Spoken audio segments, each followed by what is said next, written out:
పార్టీని స్థాపించిన అనతి కాలంలోని జాతీయ స్థాయిలో గుర్తింపు పొందుతూ ఒకసారి అధికారంలోకి వచ్చి 5 సంవత్సరాల పాటు సంక్షేమ పాలన అందించి ప్రజల గుండెల్లో శాశ్వత ముద్ర వేసుకున్న పార్టీ వైఎస్ఆర్ కాంగ్రెస్ పార్టీ అని కొమరలు ఎంపీపీ కామూరి అమూల్య అన్నారు.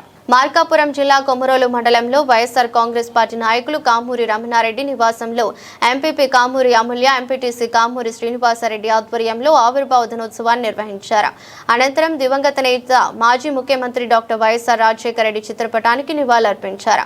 కేక్ కట్ చేసి పంచిపెట్టారు. ఈ సందర్భంగా కామూరి అమూల్య మాట్లాడుతూ దివంగత నేత వైఎస్ రాజశేఖర రెడ్డి హెలికాప్టర్ ప్రమాదంలో మరణించడం ప్రజలను తీవ్రంగా కలిచివేసిందన్నారు. వారిని ఓదార్చేందుకు వైఎస్ జగన్మోహన్ రెడ్డి పాదయాత్ర చేపట్టారని తెలిపారు. అనంతరం ఆయన పార్టీని విడిచి వైఎస్ఆర్ కాంగ్రెస్ పార్టీని స్థాపించి ప్రజల మద్దతుతో అధికారంలోకి వచ్చారని తెలిపారు. వైఎస్ఆర్ కాంగ్రెస్ పార్టీ ఆవిర్భావ దినోత్సవ శుభాకాంక్షలు అందరికీ. ఈరోజు వైఎస్ఆర్ కాంగ్రెస్ పార్టీ కార్యాలయంలో ఈరోజు మండల పార్టీ నాయకులు, అభిమానులు కూడా పాల్గొనడం జరిగింది. వైఎస్ఆర్ కాంగ్రెస్ పార్టీ పుట్టిందే ప్రజల కోసం పుట్టిన పార్టీ కాబట్టి ప్రజలు ఉన్నంత వరకు ఈ పార్టీ ఉంటుంది. ఎందుకంటే ఇది ప్రజల్లో ఆయన మన మాజీ ముఖ్యమంత్రి వర్యులు వైఎస్ జగన్మోహన్ రెడ్డి గారు వాళ్ళ తండ్రి ఆశీస్సులతో మా తండ్రి ఒక అడుగు వేస్తే నేను 2 అడుగులు వేస్తా అని మనకి గత పాలనలో చూసాము. ప్రజలకు చేరువలో ఏ అయితే సంక్షేమ పథకాలు ఉన్నాయో అవన్నీ 100కి 100 పాళ్ళు చెప్పిన హామీలన్నీ నెరవేర్చిన ఏకైక ముఖ్యమంత్రి మన వైఎస్ జగన్మోహన్ రెడ్డి గారు.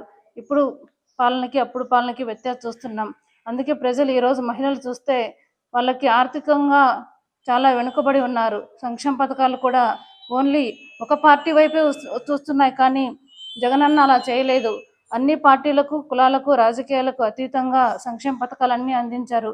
అది కూడా ఏ పార్టీ నాయకులు అదేవిధంగా అభిమానులు కాకుండా వాలంటరీ వ్యవస్థ ద్వారా ప్రతి కుటుంబానికి సంక్షేమ పథకాల్లో రాజకీయాలకు తావు ఇవ్వలేదు. అలాంటి ప్రభుత్వం మనకి ఇక్కడ మన భారతదేశంలోనే మన ఏపీ ప్రభుత్వంలోనే జరిగింది. అలా మళ్ళా మనకు ప్రజల పాలన, ప్రజల కోసం ఆవిర్భవించిన పార్టీ వైఎస్ఆర్ కాంగ్రెస్ పార్టీ. ఈ పార్టీ మళ్ళీ ఇప్పుడు దాదాపు 2 సంవత్సరాల పాలనకి, గత 5 సంవత్సరాల పాలనకి ప్రజలందరూ వ్యత్యాసం చూశారు. ఈరోజు మహిళలు చూస్తే బ్యాంకులలో గత పాలనలో అయితే ప్రతి ఇంటికి ప్రతి నెలలో ఆర్థికంగా వాళ్ళకి ఎంతో కొంత అమౌంట్ వచ్చేది. చంటి బిడ్డ దగ్గర నుంచి పండు ముసలి వాళ్ళ వరకు ఏదైతే సంక్షేమ పథకాలు ఉన్నాయో అవన్నీ అందించే వాళ్ళు. ఈరోజు ఇప్పుడు ప్రభుత్వం వచ్చి ఏర్పడినాక ఇప్పుడు కనీసం వయసు ఉన్నా కూడా ఒక పెన్షన్ కూడా కొత్త పెన్షన్ ఇవ్వలేదు.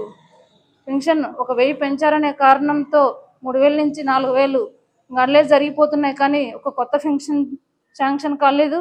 అదేవిధంగా ఒక కొత్త ఇల్లు కానివ్వండి, కొత్త పేద బడుగు బలహీన వర్గాలకి ఒక ఇంటి స్థలం కూడా కేటాయించే పరిస్థితులు లేవు.